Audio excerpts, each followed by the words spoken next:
오늘 우리에게 주시는 말씀 구약성경 사무엘상 14장 24절부터 35절까지 말씀입니다.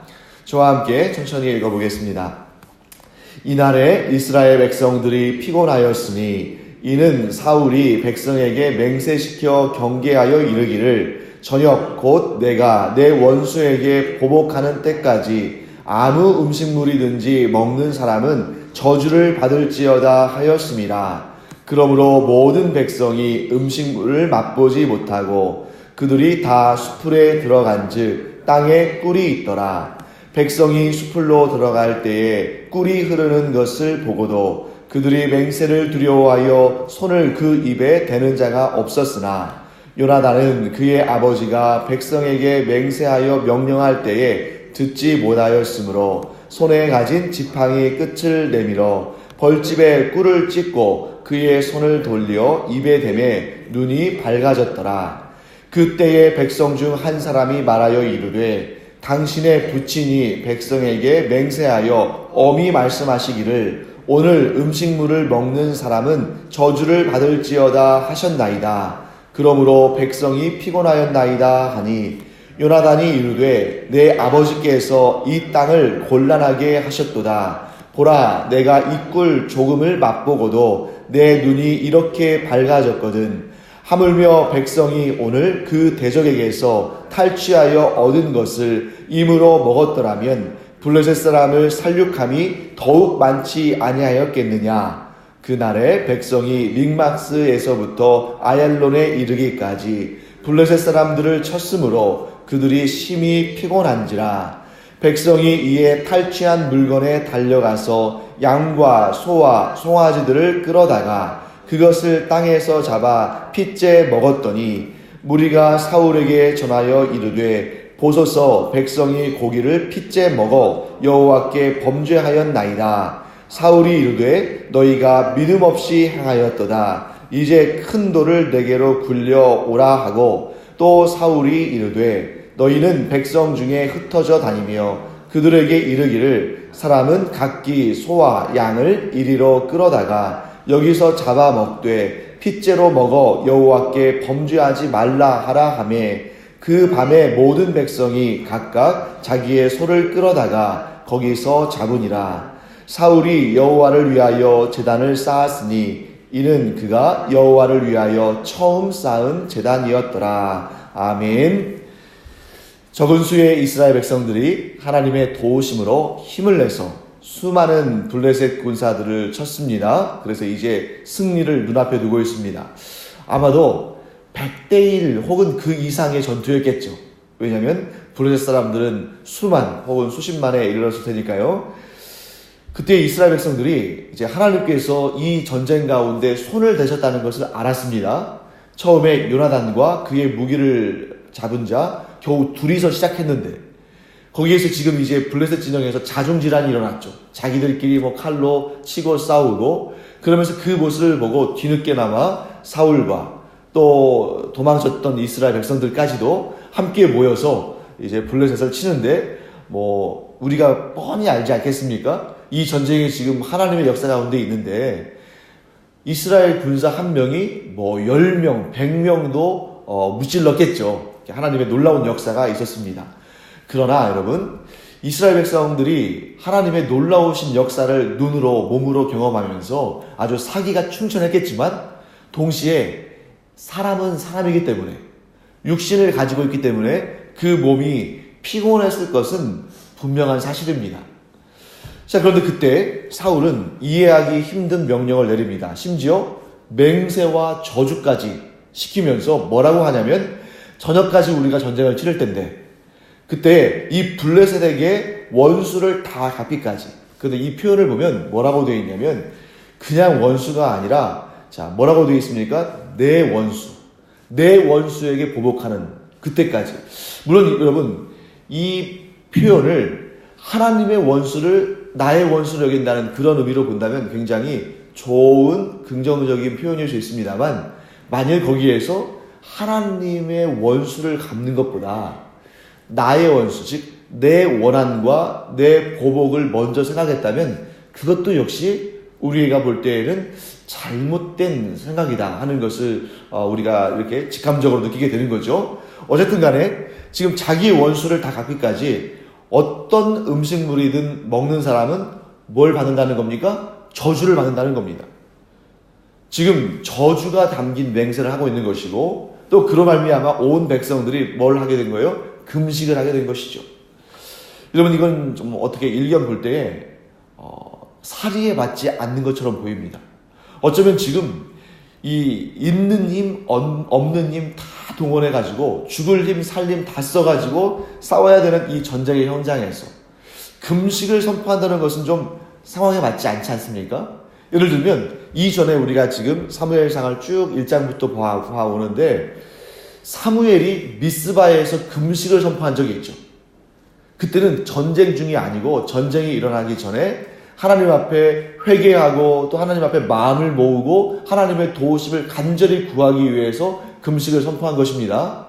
근데 지금은 금식을 선포하기보다는 하나님의 그 인도하심 가운데 지금 전쟁이 하나님의 손에 달려있음을 보고 블레셋 사람들을 하나님께서 이스라엘의 손에 붙여주신 것을 확인했기 때문에 이 나라에는 힘써 먹을 것도 열심히 먹고 힘써서 전쟁을 치러야 되는데 왜 이 순간에 금식을 하게 했을까?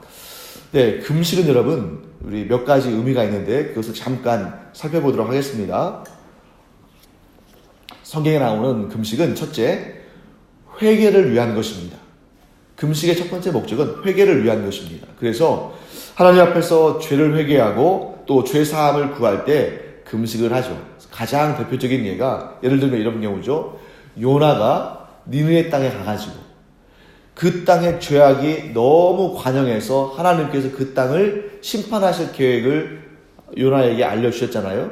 그런데 그것을 하나님께서는 그 이방 땅이라 할지라도 그 많은 사람들이 모여있는 그 성읍을 단번에 하나님께서 심판하시기보다는 그들에게 기회를 주십니다.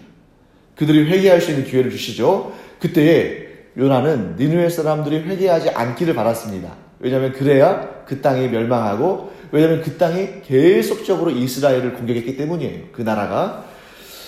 그런데 그 요나의 기대와는 달리 이 니느웨 사람들이 왕에서부터 어린아이에 이르기까지 심지어 그들이 기르는 가축에 이르기까지 죄를 뒤집어 쓰고 금식하고 자복하고 회개했죠.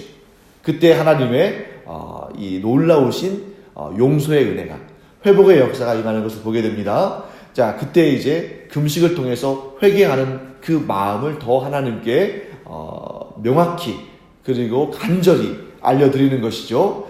자, 금식을 또 언제 하느냐? 두 번째, 하나님께 간절히 도움을 구할 때입니다. 하나님의 특별하신 역사가 없이는 이 문제로부터 벗어날 수 없음, 또 이 문제를 해결할 수 없음을 알므로 말미암아 하나님의 기적적인 역사와 도우심을 구할 때에 이 금식이라는 아주 간절한 표현을 하는 거죠. 하나님 앞에 간절한 도움을 구할 때에 금식하는 그런 대표적인 예는 다윗에게서 볼 수 있습니다. 다윗이 밧세바와 이제 행음한 다음에 아들을 낳잖아요. 근데 그 아들을 하나님께서 죽음에 이르게 하십니다. 그때에 이 다윗이 간절한 마음으로 금식을 하죠. 그리고 무엇을 구합니까? 이 아기를 죽이지 마시기를 하나님께 간절히 구합니다. 이렇게 회개한 다음에 하나님께 간절히 구할 제목에 있을 때 금식한다는 거죠. 자, 또 우리가 이런 예를 또 찾아볼 수 있죠. 에스더가 아하수에로 왕의 아내였잖아요. 왕비였습니다. 그때 하만이라는 악한 사람이 이스라엘 백성들을 전부 멸절시키려고 할 때에 그 왕 앞에 나섭니다. 근데 그 왕 앞에 나설 때에 왕비라 할지라도 왕이 그 금호를 내밀어서 허락하지 않으면, 그 금규를 내밀어서 허락하지 않으면 죽을 수밖에 없는 거예요. 그때에 이 왕의 호의를 얻고 나아가서 왕에게 이 부탁을 했을 때에 왕이 이스라엘 백성들이 전멸할 만한 상황을 돌이키기를 원하며 간절히 구할 때 이렇게 금식하며 나갑니다. 금식에는 이렇게 간절한 도움을 구하는 그런 의미가 담겨 있죠. 자, 그러면 오늘 사울이 금식을 선포한 것은 이 두 가지 중에 첫 번째겠습니까? 두 번째겠습니까? 두 번째겠죠. 왜냐하면 지금 회개를 선포하는 것이 아니라 무엇을 선포하는 거예요? 하나님의 도우심을 구하는 거죠. 이날에 이 블레셋을 완전히 이 무너뜨림으로 말미암아 다시는 그들이 이스라엘을 공격하지 못하도록 하고 싶은 그런 간절한 마음이 있는 것입니다. 하지만 제가 볼 때에는 이 사울의 결정에는 하나님의 영광을 위해서 이 하나님을 욕되게 하는, 하나님을 막 저주하고 조롱하는 그 블레셋을 향해서 그 거룩한 분노를 참지 못해서 이렇게 금식을 선포한 것이라기보다는 자기의 어떤 사적인 보복이나 또는 자기의 이름을 드러내거나 백성들 앞에서 자신의 권위를 드러내기 위해서 금식을 선포하는, 즉 자기의 사적인 욕심이 담겨 있다는 그런 생각이 든다는 것이죠. 왜 제가 그런 생각을 하냐면, 만일 이 사울이 행한 맹세가, 그 금식의 맹세가 하나님 보시기에 좋은 것이었다면, 하나님께서 그 사울의 맹세를 좋게 받으셨다면 아마 분명히 하나님께서 기적적인 방법을 통해서 아무리 이스라엘 백성들이 하루 종일 금식했다 할지라도 배고프지 않게 하시는 그런 능력과 힘을 주셨을 것 같아요. 즉 하나님께서 사울의 맹세와 이 금식의 선포를 기쁜 마음으로 받아주셨다면 어떻게 했든지 간에 이스라엘 백성들이 그날에 막 힘이 넘쳐서 이런 역사를 감당하고, 그래서 그들이 하나님께 영광 올려드리고 감사드리지 않았을까?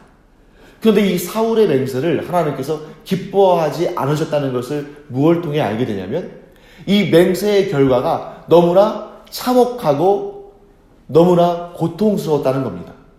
하나님께서 이 맹세를 기뻐하셨다면 이 이스라엘 백성들이 얼마나 충만하고 힘이 넘치고 그래서 기쁨으로 이 금식을 감당할 수 있지 않았겠습니까?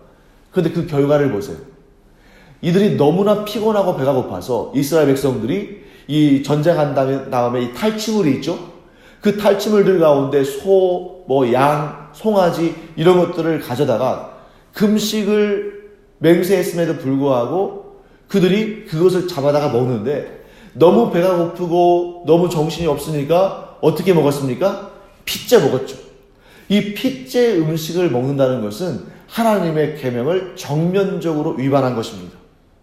그뿐만이 아니죠. 사울의 아들인 요나단이 최고의 이 하나님의 믿음의 사람 아닙니까? 그런데 그가 최악의 위기에 몰립니다. 왜냐하면 이 맹세가 저주가 담긴 맹세인데 이 맹세를 지키지 못하면 어떻게 되는 거예요? 그 저주를 받는 것이고 곧 죽는 것입니다.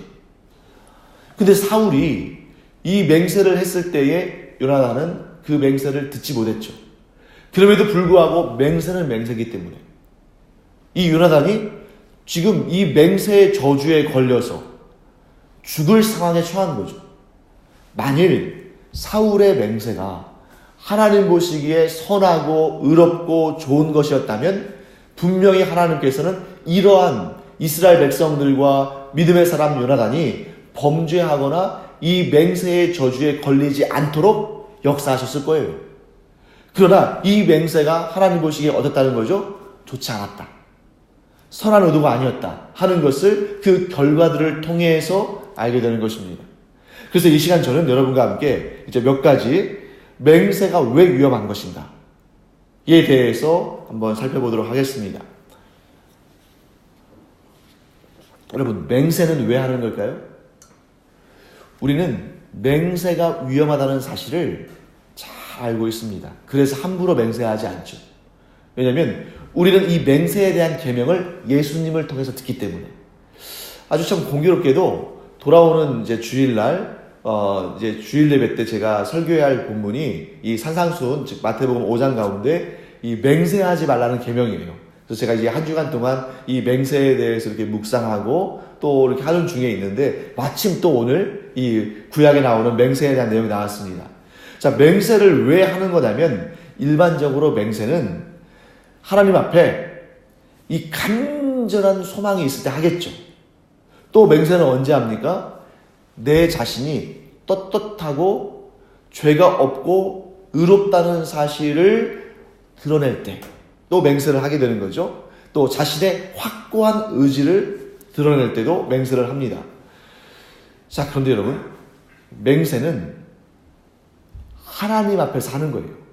즉 성경에 나오는 맹세는 그 어느 것도 사람에게 대해서 그 사람을 걸고 하라고 되어 있지 않습니다. 맹세는 하나님 앞에서 하고 또 하나님 앞에 맹세한 것은 반드시 지켜라. 이게 이제 구약에 나오는 맹세의 계명입니다. 자, 그런데 여러분, 이 맹세를 할 때 맹세는 아주 독특한 구조를 가지고 있는데 두 가지 구조를 가지고 있어요. 하나는 서원하는 것입니다. 내가 이런 맹세를 하면 이러한 일을 하겠다고 그 서원을 하는 거예요. 그런데 이 서원을 했다는 것은 그만큼 하나님의 응답이 빠르게 임하는 방법이기도 합니다. 그러니까 그냥 기도할 때보다 이 서원을 할 때가 그 응답이 정확하고도 더 빠르게 이루어지는 것들을 보게 돼요. 근데 이 맹세의 구조가 서원으로 끝나는 것이 아닙니다. 서원을 지키지 못할 때에 따르는 뭐가 있는 거예요? 저주가 있는 거예요. 즉 맹세의 구조는 서원과 함께 저주가 있다 하는 것입니다. 문제는 뭐냐면 그 서원을 들으시고 응답하시는 하나님은 완전하시고 그 약속을 한치도 부족함이 없이 이루시는 완벽한 분이시지만 그러나 그 맹세를 하는 인간은 그렇지 못하다는 거예요. 즉 맹세를 할 때는 막 마음이 조급하고 간절하고 그래서 이렇게 할 거라고 막 이렇게 자신 있게 말하지만 이 비유가 좀 완전히 정확하게 들어맞을지는 모르지만 또 이게 이 시간에 드리기는 좀 적당하지 않지만 그런데 좀 이보다 더 선명하게 말하는 거 없을 것 같아서요. 사람은 화장실에 갈 때와 나올 때 마음이 다르다고 하잖아요. 그러니까 이 소원의 응답을 받기 전까지는 너무 간절하고 너무 막 정말 조급하고 한데 하나님께서 그 소원의 응답을 하신 다음에 여전히 그 마음이 이어질 것인가? 그건 장담할 수 없다는 거예요. 그래서 위험한 것입니다. 맹세와 소원이 위험한 이유는 하나님께 문제가 있어서가 아니라 누구에게 문제가 있어서? 사람에게 문제가 있어서. 소원을 하는 그 사람이 장담할 수 없기 때문에 위험한 것입니다. 대표적인 예가 사사 입다의 예죠. 사사기를 보시면 입다라는 사사가 나오는데 이 사사가 암몬과의 전쟁을 앞두고 이 전쟁에서 승리하겠는데 하나님께서 반드시 이 전쟁을 승리하게 하시기를 원하는 그런 마음으로 가득 차 있다 보니까 하나님께 서원하면서 맹세합니다. 그 서원과 맹세의 내용이 무엇이었냐면 내가 암몬과의 전쟁에서 승리하고 평안한 몸과 마음으로 집으로 돌아올 때 누구든지 가장 먼저 나와서 나를 맞이하는 자를 하나님께 번제물로 드리겠다고 서원하고 맹세를 합니다. 그럼 여러분, 하나님께 드린 서원과 맹세는 반드시 지켜야 되죠. 하나님께서 그 서원과 맹세를 들으시고 암몬과의 전쟁에서 승리하게 하셨습니다. 그리고 그 전쟁에서 승전부를 가지고 돌아오면서 자기 집으로 들어가는데 누가 나와서 맞이해요? 자기의 무남 동료 외딸이 나와서 소고를 치면서 기뻐하면서 그 아버지를 맞이합니다. 그때 이 입다가 뭐라고 말합니까? 너는 나를 참담하게 하는 자요. 나를 괴롭게 하는 자다. 라고 말해요. 왜? 하나님께 번제로 드려야 되니까. 하나님께 맹세하며 서원한 것을 그 약속을 지키지 않으면 안 되는 거잖아요. 결국 서원을 지키지 못하면 저주가 임하는 것입니다. 그래서 여러분과 제가 이러한 내용들을 들으면 막 무서워질 때가 있어요. 왜냐면 우리가 이제 맹세하지 말라, 도무지 맹세하지 말라 라는 그 예수님의 말씀을 듣고 맹세하지 않는 그러한 우리 자세를 갖기를 합니다만 그런데 우리가 또 어떤 경우에 또 이런 서원할 때가 있잖아요. 그러면 이제 그 마음속에 내가 하나님 앞에 이런 서원을 하면서 기도했는데 내가 그 서원의 약속을 지키지 못하면 내가 저주받는 것 아닌가. 이런 마음 때문에 마음이 어려울 수 있다는 거죠. 그런데 여러분, 이 율법의 계명 가운데는 서원을 하면 즉 하나님께 맹세를 하면 반드시 그 맹세를 지키라 라는 계명도 있지만, 동시에 하나님께서 사람의 연약함을 잘 아시기 때문에 그 소원을, 그 맹세를 좀 되돌릴 수 있는 그러한 계명도 하나님께서 주셨어요. 더군다나 여러분, 우리가 사는 이 시대는 옛 언약의 시대가 아니라 어떤 시대예요? 새 언약의 시대. 그러니까 우리가 하나님 앞에 맹세를 함부로 하지 않고 하나님 앞에 드린 맹세는 반드시 지키는 그런 마음을 갖는 것이 제일 중요하지만, 동시에 그 맹세를 지키지 못했다고 해서 이 옛 언약의 그러한 그 율법적인 계명처럼 그 저주에 이른다 하는 그런 마음 때문에, 그런 생각 때문에 우리가 늘 찌들려 있고 억눌려 있으면 안 되는 거예요. 왜?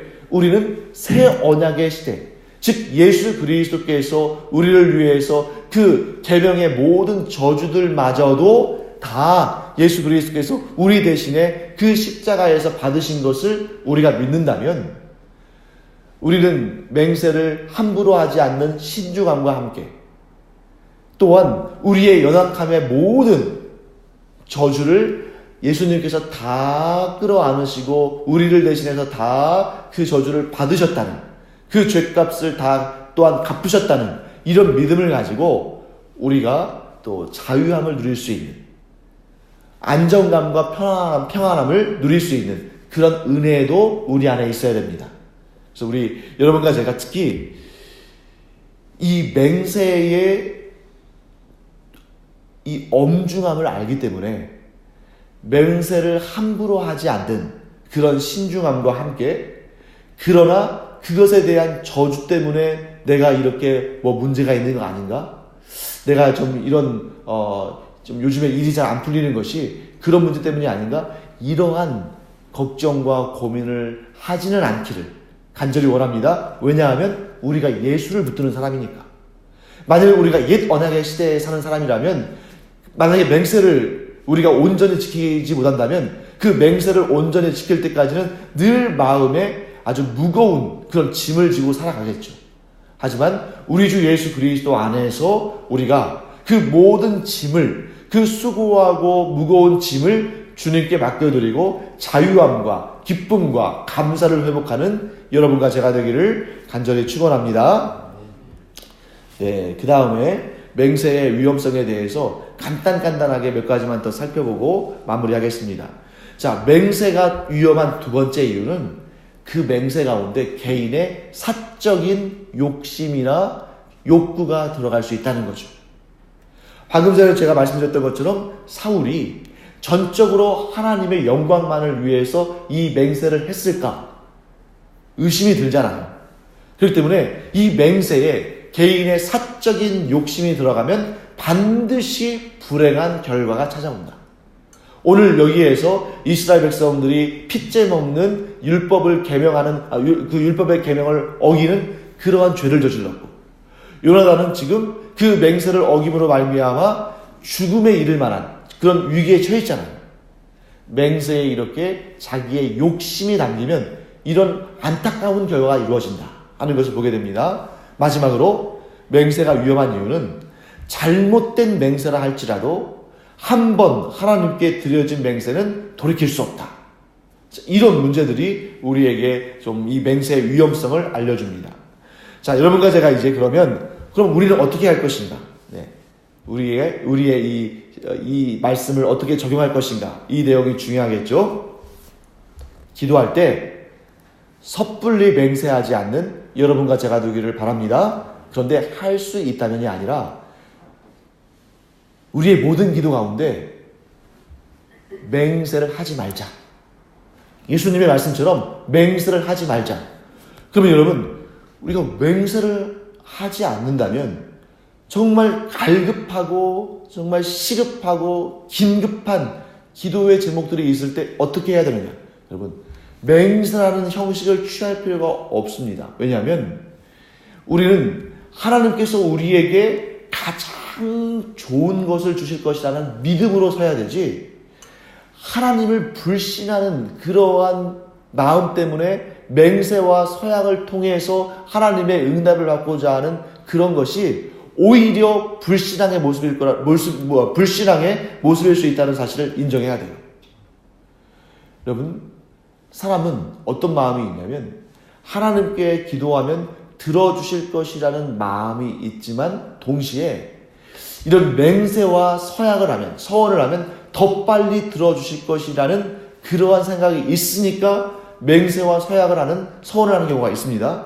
그런데 여러분, 우리가 내가 원하는 그 시간이 과연 하나님께서 원하는 시간과 항상 같을 수 있을까? 우리는 기도하는 입장에서는 최대한 빨리, 하루라도 빨리, 아니 5분이라도 1분이라도 빨리 하나님께서 응답하시기를 간절히 원하죠. 그것은 즉 우리가 원하는 시간은 어찌됐든 간에 최대한 빨리입니다. 더군다나 우리 한국 사람들은 더 조급해서 더 그러잖아요. 하지만 하나님은 하나님 편에서의 가장 좋은 시간을 가지고 계신 거예요.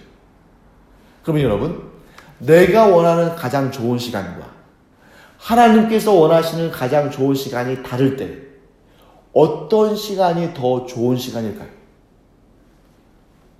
하나님께서 원하시는 시간이, 하나님께서 계획하신 시간이 가장 좋은 시간이라는 것을 여러분과 제가 반드시 기억하길 원합니다. 우리의 욕심은 당장이지만 하나님께서는 이 응답을 당장 주셨을 때에 도리어 우리에게 좋지 않다고 생각하실 수 있는 것이죠. 그럴 때는 하나님께서 우리에게 잠깐 기다리기도 하시고 어떤 경우에는 상당히 오랫동안 기다리기도 하십니다. 그러면 그때 우리는 조급하다 보니까 어떤 생각을 하기 쉽냐면 하나님께서 응답하지 않으시는가 보다. 하나님께서는 이 기도 제목을 듣지 않으시나 보다. 하나님께서 혹시 졸거나 주무시는 거 아닌가? 이런 식으로 막 생각하실 수 있는데 여러분 반드시 기억하기 바랍니다. 하나님께서 우리를 결코 외면하지 않으시고 하나님께서 결코 우리의 기도를 듣지 않으시는 것이 아니에요. 하나님께서 그 독생자, 그 존귀한 아들 예수 그리스도를 우리에게 주실 정도라면 다른 모든 것들을, 다른 좋은 것들을, 다른 귀한 것들을 주지 않으시겠습니까? 주시지만 하나님은 무엇까지도 가장 좋은 시간까지도, 즉 하나님은 우리에게 가장 좋은 것을 가장 좋은 방식으로 또한 가장 좋은 때에 주시는 분이신 줄 믿습니다. 이것을 믿는다면 맹세를 섣불리 하지 않을 것입니다. 이것을 믿는다면 서원을 함부로 하지 않을 것입니다. 왜요? 하나님께서 가장 좋은 때에 주실 것을 믿으니까. 근데 우리가 맹세하고 서원하는 것이 혹여라도, 자, 여러분, 우리가 맹세하고 서원하는 것이 이게 나쁘다는 말씀이 아니에요. 정말 우리가 하나님의 영광을 위해서 정말 사심없이 정말 하나님의 나라와 그 의를 위해서 하나님께 맹세하고 서원하면 하나님께서는 그것을 그 어떠한 기도와 어떠한 간절한 마음의 표현보다 더욱 귀하게 여기시고 반드시 이루실 줄 믿습니다. 하지만 우리가 우리 자신을 완전하다 할 수 없기 때문에, 우리가 하나님은 완전히 신뢰하지만 내 자신이라 할지라도 나를 완전히 신뢰할 수 없기 때문에 조심하는 것이고 신중하는 것이고 절제하는 것이죠. 우리는 맹세와 서원의 기도보다는 하나님의 영광과 하나님의 나라와 그 의를 품고 기도하기를 원합니다.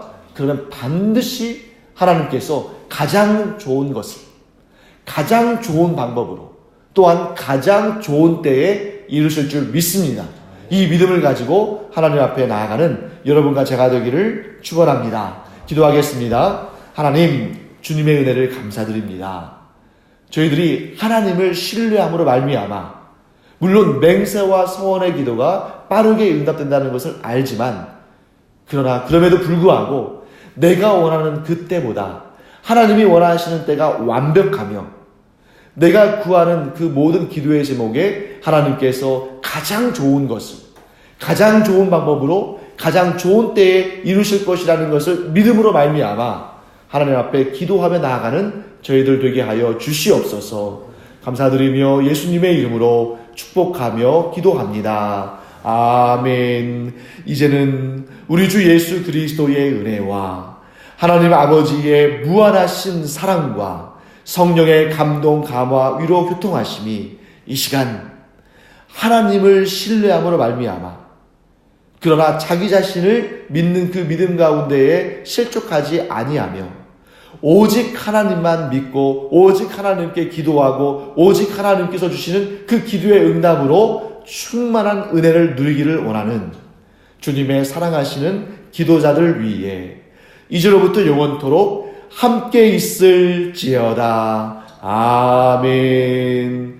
이 시간 우리가 하나님을 의지하여 기도할 때에 하나님의 충만하신 은혜로운 응답들을 경험하는 복된 자리 되기를 축복합니다. 기도하겠습니다.